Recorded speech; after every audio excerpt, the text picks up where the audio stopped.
첫 시간에는 문맥의 흐름에 따라서 야곱의 그때 당시의 이제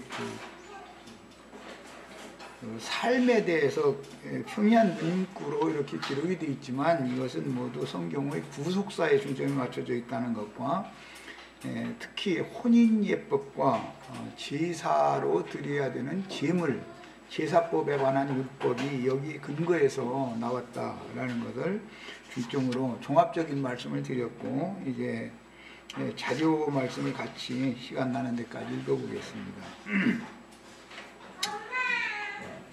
창세기 29장 하반부와 30장에서는 레아와 라헬이 서로 시기하여 경쟁적으로 자식들을 낳아서 야곱의 자녀들이 생육하고 번성하되 네 여자를 통해서 종실 부인은 이제 둘인데 거기 딸려붙은 종들이 또 자식을 낳기 때문에 실제로는 이제 아내가 이제 넷이 되게 되었죠. 이런 것도 모두 다 이제 성경에서 말하고자 하는 큰 어떤 그림을 제시하고 있는 것이고, 그래서 구약 시대의 용어에는 그게 잘 인용이 안 되지만 가나안 땅에 목적을 뒀으니까 신약 성경에서는 땅 끝까지 나아가서 모든 족속에게 이렇게 표현을 하죠. 그런데 나가서 전도를 해서 사람을 얻어도 그 어떤 사람들은 종실 부인의 신분을 가진 교회를 주구를 하고 어떤 사람들은 종교회를, 여종의 교회를 한다는 것이죠. 이것은 이제 갈라디아 5장에 나오는 말이에요. 이것은 이미 거기서는 대표적으로 사라와 하갈을 주인과 종실 부인과 첩, 종 관계로 이렇게 나눴는데 야곱도 마찬가지죠. 레아와 라헬은 종실 부인이지만 그 몸종들은 첩이잖아요. 신분이 다른 것이죠. 구약 시대에는 종의 신분과 종실 부인의 신분은 완전히 하늘과 땅인 거예요.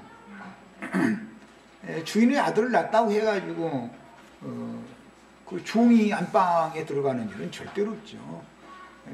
사랑채, 행랑채 중에 조그만 거 방앗간 지어주고 이러고 이제 자식 데리고 살고 그렇게 사는 거였었어요. 구약 시대에는. 이런 이치를 잘 아셔야 돼요. 그래도 그 자식은 여전히 그 아버지의 씨를 가지고 있으니까 자식으로 대우를 구약 시대는 사실은 안 해줬어요. 그러나 이제 사실은 그게 그 족보에도 우리나라 같은 경우 안 올리죠. 그냥 족보도 없는 거예요. 그랬는데 대부분은 이제 그 종이 자기의 몸종이고 자기가 시집올 때 데리고 온 여자고 그럼 불쌍히 여기고, 이제 여기서는 특히 레아나 라헬이 의도적으로 자기를 위해서 그게 이제 종을 그 첩으로 준 거기 때문에 자기 남편의 이름으로 칭하게는 해주지요. 이제 우리나라 말로는 족보에는 이게 입적은 시켜주지요. 그런데 어머니는 낳아준 어머니 이름이 올라가는 게 아니죠. 뭔 말인지 아시겠어요? 낳아준 그 종이 낳은 자녀는 어머니를 어머니라고 하지 않는 거예요. 그거는 종의 신분이기 때문에 말하자면 큰어머니의 명의하에 자기 아버지 성씨를 가지고서 족보에 들어가는 것이죠. 구약시대는 다 이렇게 했었어요. 이런 이치도 아셔야 돼요. 그래야 교회라는 것이 두 무리가 있구나. 그런데 그 신약 갈라디아서에 보면은 본부인은 자식을 잘 못 낳는데 종은 그렇게 자식을 잘 낳는다는 거잖아요. 그거 보면 또 그것도 또 신기한 일이고. 아마 이제 저 주인은 좀 약한 여자일 것 같고, 이게 뭐 힘든 일 같은 거 이런 건 안 했을 거 아니야. 종이야 뭐 육신적으로는 건강하겠죠. 뭐 그러니까 자식을 잘 낳겠지. 자, 그래서 20년 동안 7년, 6년 이렇게 3단계로 종살이를 했는데 그동안에 야곱은 하나님의 사역자로, 왜 장자의 축복을 받았으니까, 그리고 하나님과 베델에서 언약을 맺었으니까 아버지에게 받은 장자의 축복을 하나님이 실현시켜야 되니까 현상적으로 현실적으로 그래서 야곱은 이제 우선 사역자로 제사장으로 길림을 받는 거예요. 하나님께서 자신에게 주신 아내와 자식들과 종들과 두 떼의 우양들로 하나님의 집을 세우기 위해서 연단 중에서 야곱은 이스라엘로 바뀌어져서 이제 염소털 가지고 옷을 벗고 하늘에서 오는 신령한 젖으로 덧입는 경험을 20년 동안 하게 되죠. 특히 창세기 28장 20절로 22절에 보면 야곱이 베델에서 만난 하나님과 언약을 맺었었죠. 나의 아버지, 나의 조부의 하나님께서 나와 함께 계신다면, 함께 계셔서 나로 하여금 가는 길에서 먹을 양식과 입을 옷을 주셔서 평안히 이 땅으로 돌아오게 해주신다면 내가 하나님이 나에게 주신 것 중에서 10분의 1을 반드시 하나님께 되돌려 드리겠습니다. 이렇게 서원을 거기서 했었어요. 그런데 그 서원을 이루는 것은 20년 후에 창세기 이제 35장에 가서서 베델로 돌아와 가지고 베델에서 제단을 쌓게 되죠. 35장 1절로 7절 사이에 나오는 말씀이에요. 이제 그때 가서 이 부분은 더 소상하게 나올 겁니다. 야곱의 그 전기를 아셔야 되는 것이죠. 베델로 돌아올 때는 반드시 요단을 건너갔다가 되돌아서 돌아와야 되는 그 과정을 거치게 마련이에요. 하나님의 집은 값주고 산 사람들로 세우는 집과 아버지께 희생으로 바쳐야 하는 우양들을 삭스로 얻어야 하므로 아내들을 취하기 위해 7년을 반복해서 종살이하고 우양들을 위해서 6년을 다시 종살이를 했습니다. 야곱이 사랑하는 라헬을 아내로 얻기 위하여 7년을 외삼촌에게 봉사한 후에 7일간의 혼인잔치를 했는데 사실은 두 아내를 취하는 잔치였으므로 레아를 위하여 3일 반, 라헬을 위하여 3일 반을 잔치를 한 것이니 레아는 빅물을 먼저 주고 아내로 취하였으나 그 장인, 혼주는 장인의 입장이니까 장인의 마음에는 큰딸을 위해서 7년 종살이를 시킨 거예요, 사실은. 그런데 본인의 입장에서는, 야곱 입장에서는 라헬을 위해서 7년간 종살이를 했다고 생각을 했죠. 그런데 자기 생각대로 안 된 것이죠, 말하자면.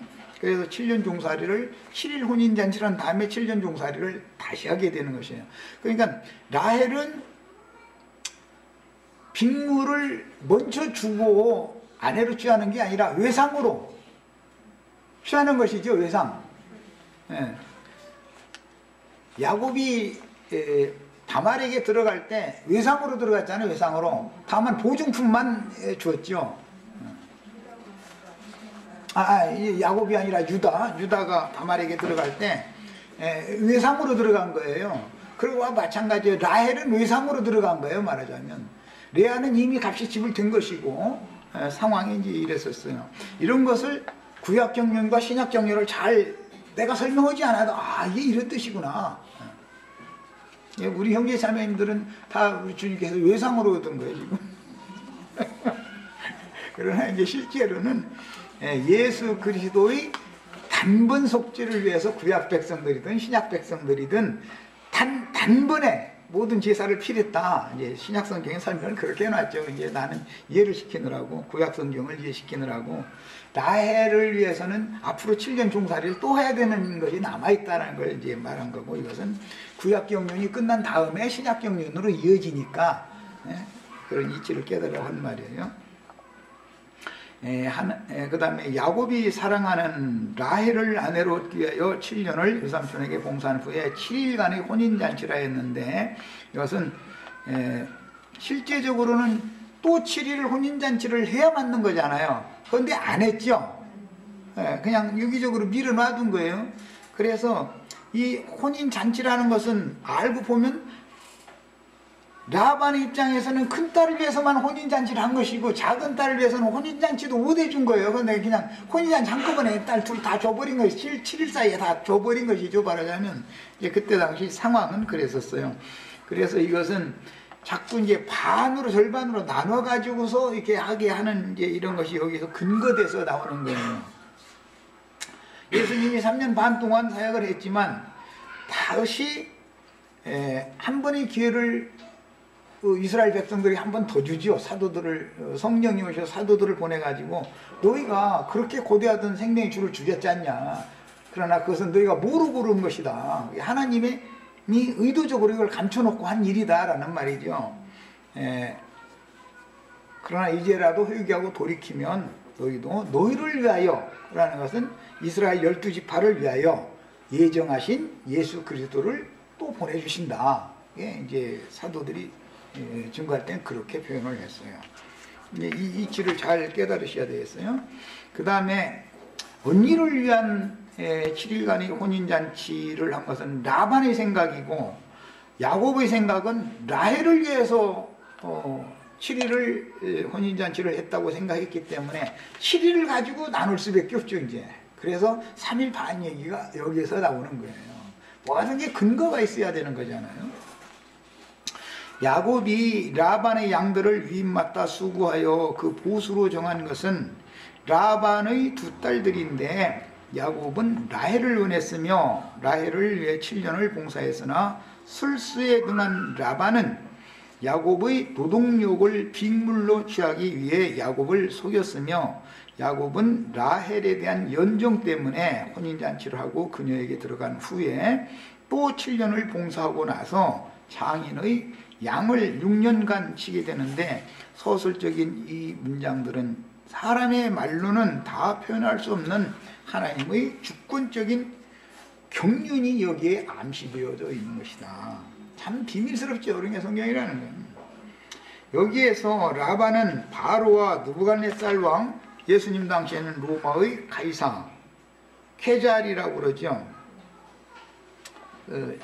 줄리어스 케잘 얘기 읽어보셨죠? 위인전에 보면 그 줄리어스 케잘이라는 말은 로마의 황제를 칭하는 호칭이에요.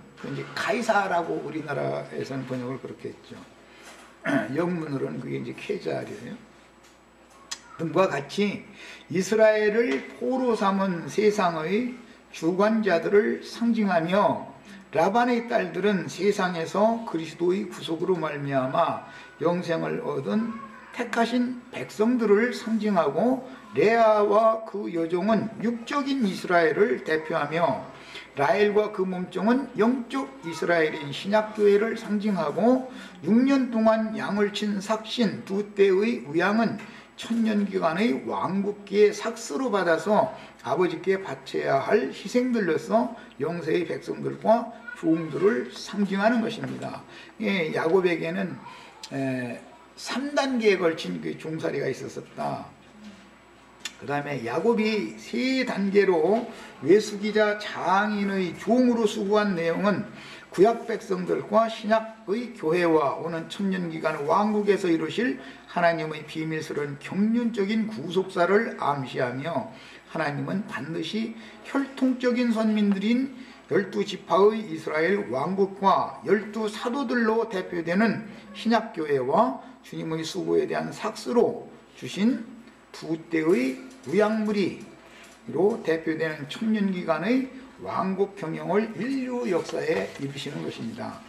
야곱이 7년씩 종살이를 반복해서 아내로 취한 레아와 그 여종은 구약시대의 하나님 백성들이 두 무리가 있으며 라헬과 여종은 신약교회를 대표하니까 신약교회도 본처 신분과 여종 신분의 두 무리가 있을 것임을 암시하며 12아들들은 12지파와 12사도들을 상징하고 마무리 6년간의 수고에 대한 삭스로 주신 두 때의 우양들은 하늘아버지께서 주님께 주신 최종적인 삭시인데 이때 야곱은 그 형을 만나기 위해서 이렇게 때를 세 때로 나눠 가지고 보냈었죠.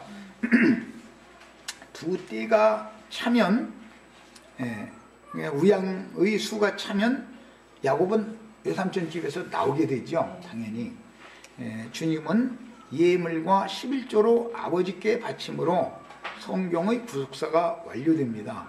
굉장히 중요한 말이니까 자세히 잘 새겨서 읽으셔야 되겠어요. 야곱이 아내들을 취하여 태의 열매를 생산하는 것은 목자장이신 주님께서 그의 성령으로 말미암아 나온 지자들을 먼저 얻고 지자들을 파송하여 전도로 얻은 영혼들로 말미암아 그리스도의 생명을 온 땅에 편만하게 생육하고 번성시켜서 결국 주와 그 그리스도의 나라를 이루고 최후로는 그 나라를 아버지께 바치게 될 것을 암시합니다.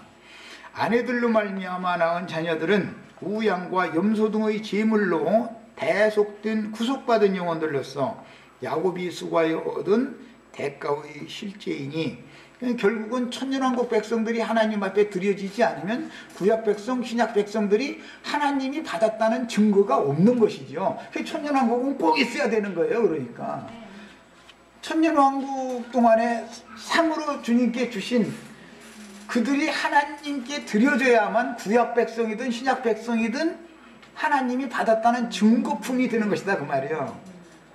아까 내가 그래서 유다 얘기도 했고 야곱 얘기도 했는데 외상 얘기를 내가 그래서 한 거예요. 뭔 뜻인지 아시겠어요? 천년왕국이라는 기간 동안에 두 때의 우양이 하나님께 드려져야만 구약 백성, 신약 백성이 다 하나님이 취한 아내다라는 확증을 받을 수 있는 것이지, 우양을 제사로 드리지 않으면 서원은 했는데 베델에서 내가 하나님이 나에게 주신 것 모든 것을 다시 제물로 하나님께 바치겠습니다 서원을 했는데 베델로 돌아와가지고 그 제사를 안 하면, 제단을 쌓지 않으면 다 소용없는 일이잖아요. 그럼 거짓이 되잖아요. 맹세가 거짓 맹세가 되잖아요.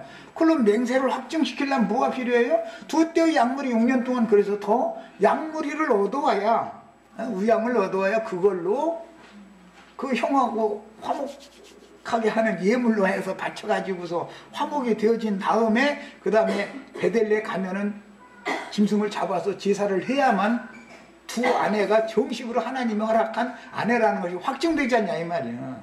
이해하셨죠? 이렇게 중요한 거예요. 성경을 아는 거는. 근데 몰라. 하긴 또 모르니까 용감하지. 모르는 사람은, 뭐 무식한 사람은 용감해. 막 밀어붙이고 엉뚱한 소리 막 하고 막 자기 주장하려고 그러고 이러면 안 되죠. 하나님은 모든 걸, 성경이라는 것은 구속사에 초점이 맞춰져 있고, 그때 당시는 역사상에 이런 일이 있었어요. 분명히 이건 역사라고 있었던. 그런데 이 역사 자체는 부인하고 막 자기 하고 싶은 얘기로 막 끌어나가고 이용이 안 되는 것이죠. 역사상에 있었던 그런 사실을 근거해서 성경이 기록했는데, 이 목적은, 의미는 이런 의도를 가지고 있다는, 자꾸 해석해 나가는 성경의 전체의 내용을 알아야 된다 이 말이에요. 우리 형제 자매님들은. 그래서 성경을 이렇게 흐름을 따라서 부지런히 읽으셔. 몰라도 상관없으니까, 무슨 뜻인지는 몰라도 성경 내용은 알고 있어야 된단 말이에요. 그래야 계시를 받은 하나님의 종들을 보내서 말씀을 풀어서 해석을 해줄 때, 자기가 읽어서 아는 것이 있어야 알아듣지. 성경 자체를 모르면은 어떻게 알아듣겠어요. 자, 그 다음에 아내들로 말미암아 낳은 자녀들은 우양과 염소 등의 제물로 대속된 구속받은 영혼들이다. 이것을 확증하려면 반드시 야곱이 베델로 다시 돌아와서 약속을 하나님 앞에 서원을 했으니까 제사를 해야 된다 이 말이에요. 뭘로 할 거예요? 사람을 죽여 제사를 주면 자기 아내 죽여서 제사를 수는 없잖아. 자기 아들 죽여서 제사는 못하죠. 그 율법에 그래서 흰놈의 아들의 골짜기에서 사람으로 인신제사 하는 것을 하나님이 엄히 금한 것도 다 이유가 있는 거예요. 대속 희생으로 해서 드려라 그 말이에요. 사람으로 드리지 말고. 그런데 그런 것을 빡빡 반대로 하지 말라는 짓만 하는 사람들이 또 있어, 또 유득히. 참 신기한 일이요. 천년왕국은 없다 그러는 사람은 몰라서 그러지, 사실은 그 지옥불이라고 하는 흰놈의 아들이 골짜기에서 인신제사하는 사람들이요. 사람을 직접 가서 죽여서 제사를 하는 게 아니단 말이에요. 대속제사를 해야 되는 것이지. 대속제사를 하려면 대속을 위한 희생, 제물이 있어야 되잖아. 제물을 얻기 위해서 6년을 또중살이 하는 것이 다 이유가 있다 그 말이에요. 천년왕국이 없어서 되겠어요 그러면은?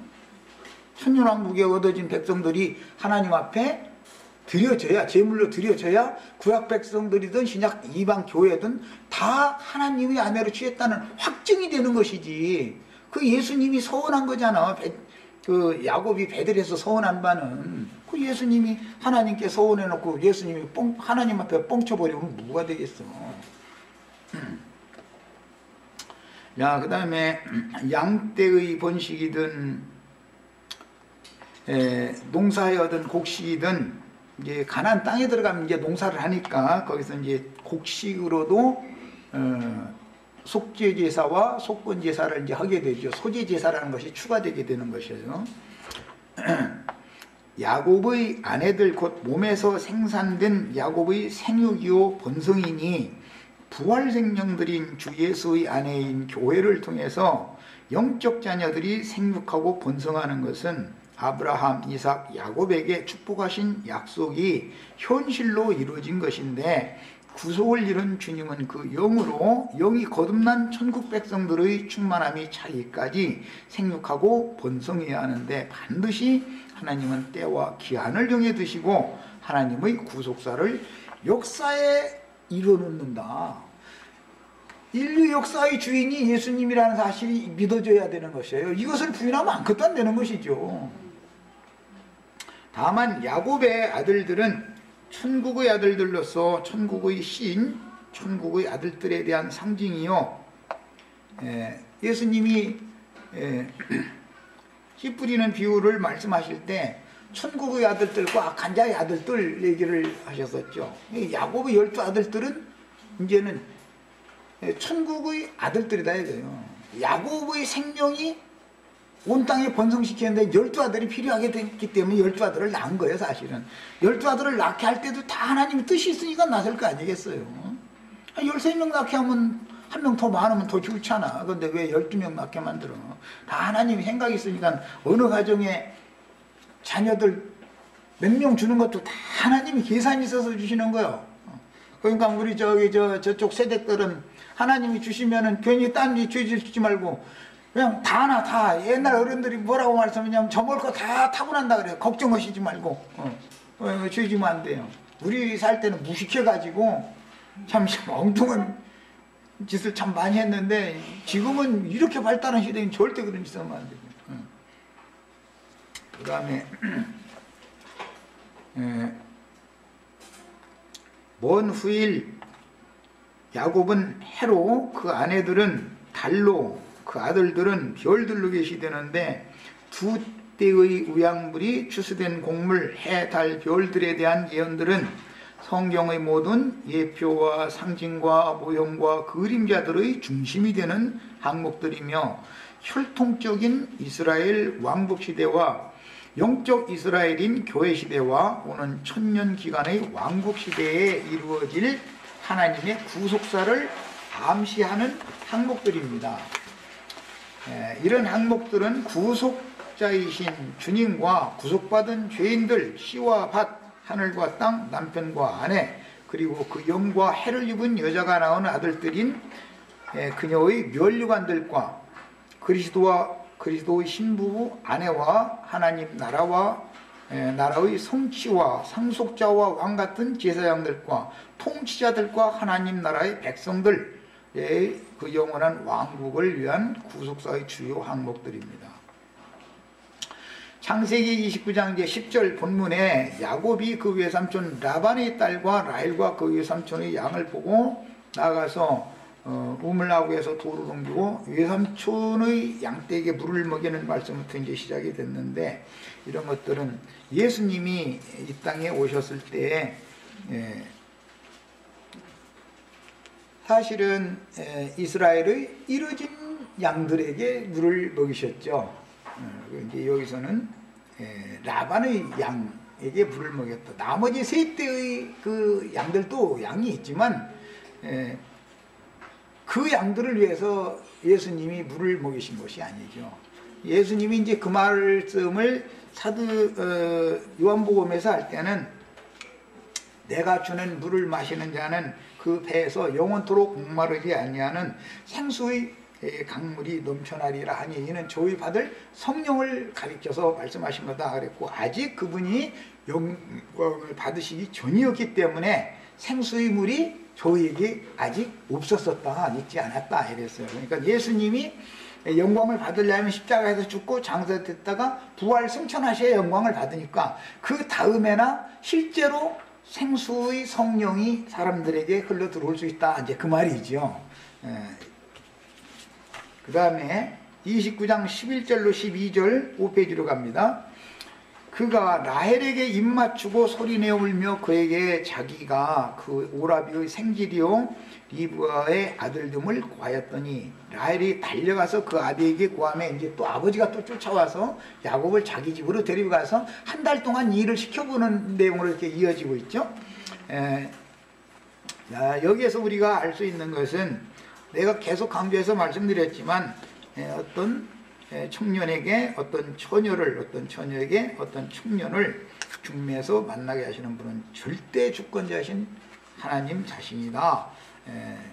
창세기 2장 22절에 아담에게서 여자를 지어가지고 아담에게 이끌어갔을 때 이는 내 뼈 중에 뼈요 살 중에 살이로다 해가면서 환호하고 기뻐했었죠. 이제 그런 것은 하나의 상징이죠. 여호와 하나님의 아담에게서 취하신 그 갈빗대로 여자를 만드시고 그를 아담에게로 이끌어 오셨다. 이것은 예수 그리스도의 구속을 믿은 성도들을 주님의 것으로 중매를 하는 것이다. 사실은 하나님이 그 일을 하는 중이다 그 말이죠. 그러니까 사람이 내가 뭘 어떻게 해서 구원받았다 그 말은 벌써 그건 말이 안 맞는 말이죠. 기본적으로 내가 뭐가 되는 신앙은 이것은 완전히 땅에 속한 것이고 인본주의인 것이지 사람이 뭐를 해서 구원을 받겠어요. 하나님이 다 그분의 목적에 따라서 중매도 그분이 누구에게 누구를 중매하고 누구에게 누구를 중매하고 하는 것이 다 이렇게 달렸다. 그래서 야곱이 뭐 원래 장가를 4번 들고 뭐 아내를 4 취하고 이런 거 원치도 않았어요. 사랑하는 여자 하나밖에 없었어요. 그런데 그냥 생각지 않게 새 여자가 덤으로 더 생기고 그런 게 다 야곱의 뜻대로 된 게 아니에요. 하나님의 목적을 위해서 하나님이 이렇게 하신 것이죠. 매사 다 그래요. 우리 가정사도 다 마찬가지예요. 젊은 부부들은 만나면은 살다가 보면 속상할 때도 있고 할 때가 있지만 다 하나님이 다 나에게는 이 사람이 제일 맞아서 이렇게 짝 붙여놨는데 내가 반항하고 하나님 앞에 반기 들었다가 나는 큰일 나는구나 이것을 알아야 된다 이 말이에요. 하나님의 뜻을 거슬리고는 행복하지가 않은 거예요 절대로. 창세기 38장에서 유다가 그 자부인 다말에게 들어가기 위해서 몸값을 염소새끼 한 마리로 정하고 그렇게 흥정하는 상태를 줘서 모하르라 그래요. 그것은 혼인을 위해서 흥정한다 그런 뜻이에요. 흥정해. 그런데 외삼촌이 7년 동안 종살이해. 그러니까 그럼 7년 동안 종살이 하겠습니다 하면 이게 계약이 끝난 것이죠. 이렇게 하는 거예요. 그 다음에 몸값을 염소새끼 한 마리로 정하고 보증물로 지팡이와 도장과 도장끈을 주었는데 이것은 혼례법인 빅물, 혼수라고도 하고 규정에 따른 것이며 디나를 사랑했던 세겜성 하몰의 아들 세겜이라는 자가 당신들이 무슨 빅물과 무슨 예물을 요구할지라도 우리가 다 수응하겠다. 그 말은 2가지가 있는 것이죠. 하나는 빅물이고 먼저는 여자의 몸값을 야곱이 얼마를 내라 하면 우리 돈으로 다 내겠다. 그 말이고 그 다음에 예물이라는 것은 그 예단이라고 그래서 별도로 그녀와 혼인이 약혼이 딱 되어지면은 그 함이라는 걸 우리나라 보내죠. 그 셈족의 그 혼례법에 따라서 그 예단을 보내는 거예요. 그거를 가지고서 신부가 시집 올 때 옷을 지어서 입고 와야지 신랑 집에서 보낸 예단이 별로 마음에 안 든다 해가지고 시장에 가서 비싼 돈 주고 예단 딴 거 끌어다가 옷 입고 왔다가는 못 들어오게 하는 거예요. 이제 신랑이 데려가질 않죠. 이제 이런 것이 다 상징들이요. 예수님이 우리에게 하늘이 보내신 선물로 예단으로 성령을 보내신 거잖아요. 그런데 성령의 뜻대로 성령으로 말미암아서 우리 영혼이 온전한 구원을 이루어서 신령한 새 옷을 입고서 주님께 가야지 세상 사람들이 왕복이나 너희가 무엇을 보려고 광야를 나갔더냐 이건 광야는 갈대가 있고 또 왕궁에는 왕궁 중 화려한 부드러운 옷 입은 자들은 왕궁에 있느니라 그러는데 사람의 눈에 따라서 헤롯 대왕이 있고 거두름피는 그런 옷 입고 시집가려고 해가지고는 안 된다 이거예요. 하나님은 절대 그런 걸 원치 않는 거예요. 이런 원리를 아셔야 돼. 혼례법이라는 게 너무 중요한 거예요. 사람의 어떤 것, 사람이 생각할 때 좋은 거, 이걸 갖다 바치면 하나님이 더 이뻐하시겠지. 막 이옷 입고 시집가면 막 우리 저 시아버지께서 막 더 환호해 주시겠지.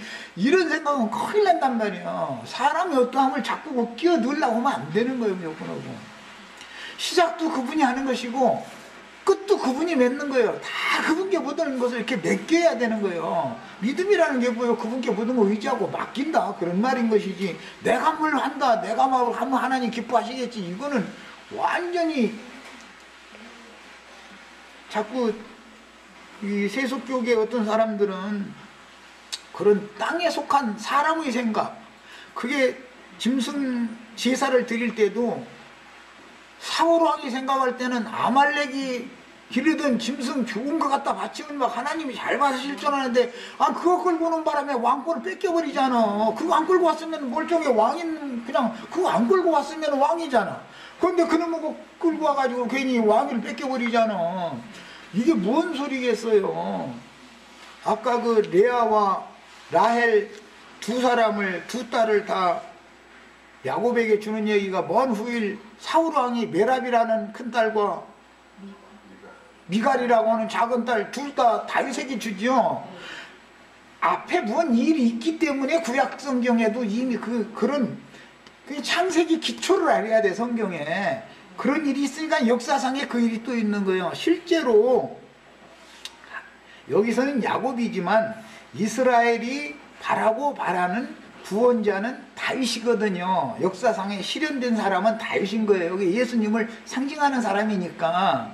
그래서 이스라엘은 메시아가 올 때 다윗의 자손이 올 거라고 알고 있었어요, 이미. 그러니까 다윗 집이 세워지는 것이 이스라엘의 회복이란 말이에요. 이스라엘 사람들의 신앙이에요, 이게. 이런 모든 이치를 알아야 돼. 그러니까 야곱은 구약시대 사람들로 볼 때 지나간 그림자이고, 다윗은 실현된 현상이고, 이스라엘 나라가 그게 이루어진 사실이란 말이에요. 이런 것처럼 신약시대도 마찬가지예요. 육신으로 오신 예수는 죽으려고 온 거잖아요. 사실은 성령으로 오신 예수만이 살리려고 온 거기 때문에 언제나 이런 두 단계를 꼭 왜 그렇게 나오는지를 아셔야 되겠어요. 뭐 자꾸 딴 데로 갔는데 이제 이거 더 읽어보겠습니다. 룻기에서 룻을 보아스의 밭으로 인도하여 만나게 하신 것으로도 계시했으며, 우리 기우 형제가 그냥 헤라자매를 소녀 때 대학생 때 봤다는데, 그렇게 대학 졸업하고 나서도 그냥 그 쫓아다니게 한 것은 왜 그런 거야? 하나님이 그냥 피를 꽂히게 만들어 놔가지고 못 잊게 만들어 버리는 거예요. 시간이 그렇게 오래 지났는데도 기에 쫓아가서 장인 장모님 보고 놔달라고 자꾸 했으니까 장인 장모님이 귀찮으니까 알았다 그랬겠지 뭐. 그래가지고 허락했겠지. 이게 다 하나님의 중매 방식이라는 걸 아셔야 돼요. 하나님을 알아야 돼. 여기에서 하나님의 어떤 주권적인 행사에 대해서 소홀히 여기고 함부로 방자 행위했다가는 큰 코 다친단 말이에요, 사람이. 그런 걸 알고 살아야 돼. 인생을 살 때. 그게 인생 경영을 제일 잘하는 사람이요. 멋대로 해가지고 뭐 하면 버린 놈 같으면 가만 놔둬 버리겠지만은, 하나님이 택한 자녀 같으면 가만 놔두들 안 해. 그걸 아주 박살을 내버리지. 그러고는 막 콧물 눈물 흘려가면서 전부의 의지 없어서 소리가 절로 나오게 만들어버려. 그러고서는 그 버러쟁이 다시는 말이야, 못된 버러쟁이 못오게 만들어 놓고. 그런 하나님을 우리는 믿는 거예요. 그 다음에 요한복음 10장에서는 양떼를 찾아오신 주께서 자기 양들을 각각 부르셨고 사마리아 여자를 찾아가서 만나주셨으며, 신약시대의 믿는 이들은 인자로 오셔서 예언들을 이루어 율법을 완전하게 하신 그리스도를 진리와 생명의 성령으로 받았으므로 약속들을 이룬 실제를 하나님의 선물 은사로 받았습니다. 요한복음 10장에 보면 아주 놀라운 말씀이 나와요. 유대인들 중에서 자기를 믿은 유대인들에게 너희는 내 말을 들을 줄을 알지 못함이로다. 내가 스스로 온 게 아니고 아버지께서 나를 보내셨는데 나와 아버지는 지금 함께 와 있다. 나를 보면 아버지를 본 것이고, 주님 신랑이 왔는데 믿었으면 이제 혼인잔치를 한 거죠. 신방이 들어간 거죠. 그런데 신랑 음성을, 신랑의 하는 말을 들을 기가 없다. 그 말은 깜깜한 밤중에 그냥 신방 그냥 차렸다 그 말이죠. 상징이요 이런 것이다. 얼굴을, 예수 그리스도 그분 얼굴에 있는 하나님의 영광을 봐야 되는데 예수를 만나고도 하나님의 영광을 못 보고 같지 않은 인간이 어디서 와가지고 이렇게 보이는 거예요. 그러니까 자기 남편을 우습게 여겨버리는 것이죠. 세상에서 남편이 마음을 딴 뒤로 쓰게 만드는 거는 아내가 남편을 무시해버릴 때예요. 남편은 그런 권위를 하나님 앞에 받아가지고 오기 때문에 자기보다 나이가 아내가 더 많고 뭐 재산이 많은 집 출신이고 뭐고 다 소용없어요. 자기 남편한테 일단 딱 왔으면 순종해야 돼. 아내는. 그래서 나는 중매할 때 이거 예식장에서도 성경 말씀대로 아내는 순종을 해라. 남편에게 먼저 성경에 먼저 그 말씀이 나와 있는 거예요. 그 다음에 남편 보고는 아내를 사랑해라 이렇게 돼 있어요. 그런데 그냥 오늘날 보면은 순종을 하는 말은 안 해. 그냥 다 남녀 평등 뭐 이러고 앉았고, 순종하지 않으면은 남편의 사랑이 올 수가 없는 거예요. 다른 거 김치는 맛없게 담아도 사다 먹으면 돼. 김치는 시장에 사 먹으면 되니까. 그런데 김치 잘 잡는다 해가지고 남편을 우습게 한다 그러면 그건 큰일 난 것이, 결혼 생활이 안 되는 거예요. 그거는 남편의 권위를 무시하면 안 된다. 아내 된 자들은 하나님의 명령을 절대적으로 지켜야 돼. 이것을 거슬리면 안 돼요. 행복이 없어 그러면은. 그 다음에 창세기 29장 11절에서 야곱이 라헬에게 입맞추고 소리내어 울었다 그랬는데, 이것은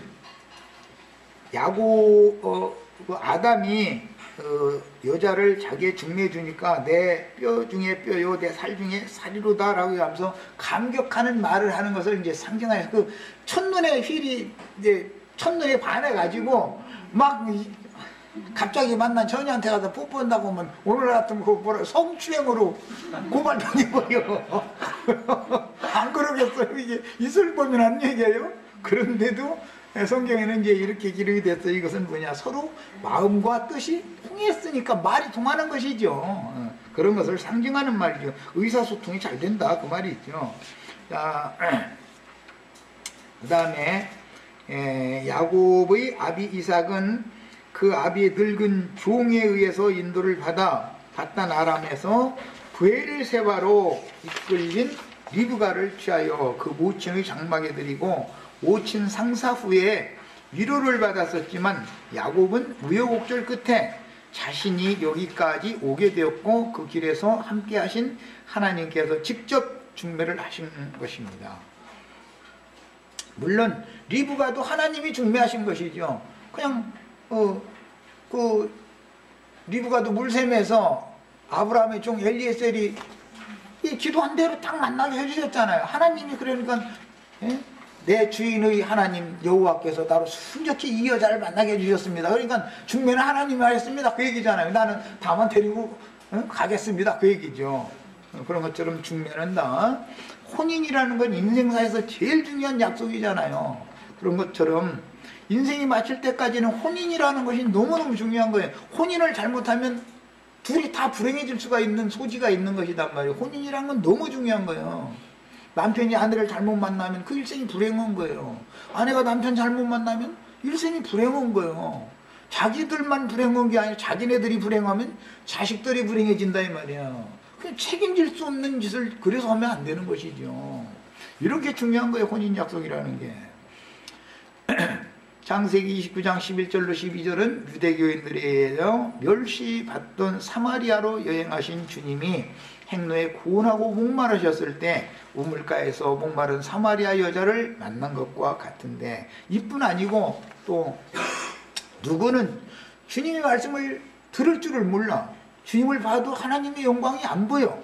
그런데 세리와 창기와 모든 죄인들, 막달라 마리아 뭐 이런 여자들 보면은 자기 목숨보다도 이제 더 귀한 분으로 이제 보이는 거예요. 그러니까 그 사람들은 막달라 마리아니 세리니 창기니 뭐 이런 사람들은 본부인이죠. 그게 예수를 믿은 유대인들인데 들을 기가 없어. 그 사람들은 종신분이다 이거예요. 신분이 달라서 그런다 이거예요. 그들도 자식은 날 수는 있어요. 그런데 그것은 신분상 많은 차이가 있는 거다. 뭐 기독교계 어떤 분들이 들으면 기분이 혹시 나쁠지 모르지만 좋은 교회 목사를 할 게 아니죠. 본부인 교회에서 목회자를 하셔야 되는 것이지. 그래서 나는 죄가 없는 사람이고 나는 의롭다 하는 그런 자칭 인간의 무언가를 조금이라도 자꾸부터 그냥 하나님의 값없는 구속의 은혜에다가 거기다 뭔가 보태고 싶은 사람들은 영이 벌써 그게 종의 영을 받아서 그러는 거예요. 진리의 영을 받았으면 절대 그럴 리가 없거든. 로마서 16장 16절 너희가 거룩하게 입맞춤으로 서로 문안하라. 입맞춘다는 걸 설명하느라 이 구절을 한 거예요. 그 다음에 16장 8절에 또 주 안에서 내 사랑하는 암블리아에게 문안하라, 이런 말씀들이 많이 나오는데, 입맞춘다는 말은 서로가 말이 통한다 그 말이에요. 세상에서도 저 형사들이 공범을 잡아다 놓고서 뭐 이게 따로따로 떼놓고 조사를 하다가 요놈들이 이거 입맞췄구만 그러죠. 그 입맞췄다는 말은 무슨 뜻이요? 말을 서로 이렇게 하자고 짜놨다 그 말이잖아요. 그게 서로가 통해야 그 입이 맞춰지는 거 아니겠어요? 그런 뜻이에요. 잘못했다가는 총각이 어떤 처녀 불가에서 만나고 갑자기 달라들어 입 맞췄다 그러면 완전히 이거 성추행이지. 그런 식으로만 생각하면 안 되죠. 그때 당시 이제 그 셈족속들은 반가운 사람을 만나면 서로 이렇게 이제 포옹을 하고 입도 맞추고 하면 이제 그런 것이 그들이 생활했다는 걸 알 수가 있고, 오해하시면 안 되겠어요. 그 다음에 13절에는 라반이 그 생질 야곱의 소식을 듣고 달려와서 그를 영접해서 안고 또 입맞추고 자기 집으로 인도하여 드렸다. 그래하면서 그가 이제 하는 말은 너는 실로 내 혈육이로다 라고 그렇게 표현을 하죠. 14절 15절에 나오는 말인데, 이 말은 자세히 들어보니까 내 누이 동생 리브가의 아들이 맞구나 그 말이죠. 이제 너희 아버지는 누구며 너희 어머니는 누구며 이런 걸 자세히 들었을 거 아니에요. 그리고 이제 그 보증할 사람이 거기 가치가 있죠 지금. 왜냐하면 그 라반의 집에서 리브가의 유모로 살던 사람을 딸려보냈다가 같이 왔으니까 유모가 같이 데리고 왔으니까 보증이 딱 되는 것이죠. 뭐 그럼 말할 것도 없죠. 그러니까 이제 이거는 우리가 예수를 믿으면 다 구원받았다고 다 그러지만 주님 앞에는 확인, 확증이 필요한 거다. 다 거듭났다고 나 하나님이 아니라고 그러지. 아니 난 거듭 안 났다고 그런 사람은 이 세상에는 뭐 저 예배당에 다니는 사람 그런 사람은 없으니까. 그런데 여섯째 날 거듭나는 사람 또 생겨버려. 이게 참 참 신기한 일이죠. 나 거듭 안 났다고 하는 사람은 하나도 없어요. 그런데 확인을 해보면은 아닌 수가 있죠. 그 확인을 하는 거예요. 이 사람 정신을 잡아가지고 첫 번째 자기의 혈육인지 피가 통하는 사람인지를 확인해 보잖아요. 그런데 뭐 나 여섯째 날 거듭났어요. 그러면 이거 너는 내 혈육이 아닌데 당연히 그러겠죠. 그거 뭐 말할 것도 없죠.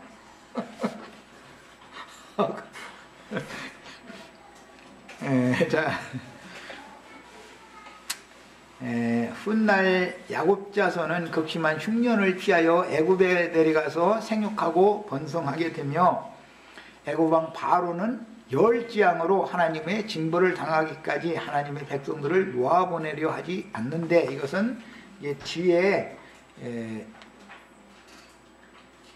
라반이 6년 동안 종살이를 시킬 때 품삯을 10번을 잡고 신둥이들만 자칭 의롭다 하는 자들이라고 그러죠. 신둥이들만 모아가지고는 야곱이 쳐요. 야곱이 아롱지거나 검둥이 되거나 점 있거나 그런 것들은 사월기를 뜨게 해서 라반의 아들들이 저쪽에서 치게 만들어요. 그런데 새끼를 낳는데 보니까 신둥이만 치는 데서 꽁둥이 아롱진 것만 생겨나더래잖아요. 그러니까 야곱의 삭수로 주려면 하나님은 겉으로 볼 때는 신둥이를 쳤으니까 의롭다 하심을 받은 자들인데 속에는 죄성이 여전히 유전되고 있으니까 검은 점이 나올 거 아니에요. 그래서 우리가 이제 로마서를 잘 이해를 하셔야 돼요. 이런 점에서 의롭다 하심을 받은 것과 내가 거하는 새하늘과 새 땅에 들어간 것은 다르죠. 오늘 우리는 의롭다 하심을 받았지만 예수를 믿음으로 의롭다 하심을 받았어요. 야곱의 양이 분명히 야곱에게 맡겨졌어요. 흰둥이들이요. 그런데 그것은 진짜 흰둥이 같으면 왜 검둥이가 속에서 나오냐고. 흰둥이들끼리